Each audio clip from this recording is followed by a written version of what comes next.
అమ్మ నమస్తే. నమస్తే మీ అండి. పేరు? నా పేరు అరుణ. అరుణ గారు ఏ ఊరు నుండి వచ్చారు? మేము వైజాగ్ నుంచి వచ్చామండి. పాపరాజుపాలెం, సుజాత నగర్. ఓకే. మీరు బ్రహ్మర్షి మెరకపాలెం పిరమిడ్ నుంచి వచ్చామండి. బ్రహ్మర్షి పిరమిడ్ నుంచి వచ్చాం. అంటే ఎక్కడ అండి? పాపరాజుపాలెం, సుజాత నగర్, పెందుర్తి. ఓకే మేడం, మీరు మెరకపాలెం మెడిటేషన్ చేశారు ఈ రోజు. ఎలా ఉంది? చాలా బాగుందండి. అసలు నా కళ్ళు ఓపెన్ అవ్వలేదు.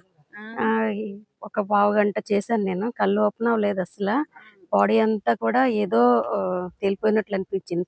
ప్రతి చెట్టుకి ఇవి ఉన్నాయండి, క్యాప్స్ లాగా మనకి పిరమిడ్ ఆకారంలో కనిపిస్తుందండి ప్రతి చెట్టు నాకు పైకి.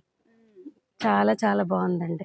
నాకు ఒంట్లో కూడా ఈ ఒళ్ళు నొప్పులతో ఉన్నాను. ఇప్పుడు జర్నీ చేసి వచ్చాం, చాలా టైర్డ్ అయి ఉన్నాం.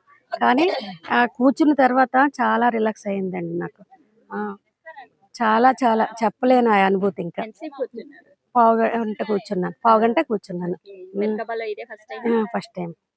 ఎలా ఉంది అనిపించింది? చాలా అండి. మెరకబాబు అంటే నాకు నేను చెప్పలేను, మాటల్లో చెప్పలేకపోతున్నాను. అంత బాగుంది. రిలీఫ్ కూడా ఇప్పుడు బయట నుంచి రావడం వల్ల, ఈ ఎండకి ఈ స్ట్రైన్ అయ్యి రావడం వల్ల ఇక్కడ కూర్చున్నాక చాలా చాలా నాకంతా పిరమిడ్లు ఆకారంగా కనిపిస్తుంది ప్రతి చెట్టును.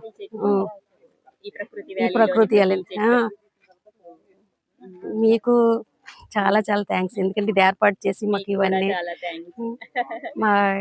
చాలా హ్యాపీగా ఉందండి. మాటల్లో చెప్పలేకపోతున్నాను. చాలా థ్యాంక్ యూ అండి. రావట్లేదు, అంత ఆనందంగా ఉంది కూర్చొని లెగిసిన తర్వాత. చాలా రిలాక్స్ అయ్యామండి. ఏర్పాటు చేసినందుకు మీకు అందరికీ ధన్యవాదాలండి.